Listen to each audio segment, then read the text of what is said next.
गंगापार इलाके में भी वज्रपात ने 6 लोगों की जान ले ली।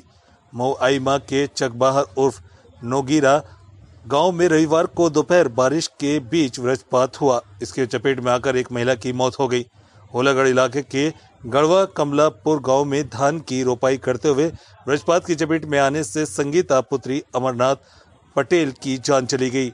नवाबगंज के सराय दादन गांव में 17 साल की रंजना देवी पुत्र राम खिलावन धान की रोपाई करते वक्त वज्रपात का शिकार हो गई। सराय सुल्तान गांव में 18 साल की आरती सरोज पुत्री वकील सरोज भी वज्रपात की चपेट में आकर मारी गई। वह खेत में अपनी मां को खाना लेकर लौट रही थी, तभी अनहोनी हो गई। इसके अलावा जनपद में वज्रपात में बड़ी संख्या में गाय, भैंस और बकरी समेत मवेशी भी मारे गए हैं।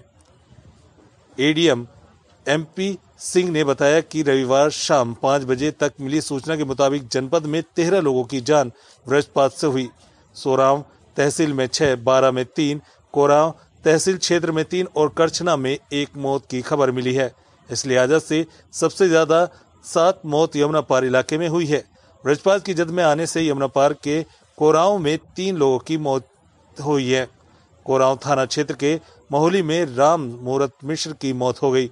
वह भाजपा के पूर्व मंडल अध्यक्ष राजेश मिश्र के चाचा थे। इसी बीच भगेसर गांव में भी बिजली गिरने से 13 साल के रामराज पुत्र छैल बिहारी और 11 साल के पुष्पेंद्र कुमार पुत्र राजेश कुमार की जान चली गई। उसी दौरान शंकरगढ़ के करिया कला गांव में खेत में काम कर रहे किसान की वज्रपात ने जान ले ली। करछना में भी रोकड़ी गांव निवासी 55 वर्षीय त्रिभुवन नाथ पटेल की जान चली गई।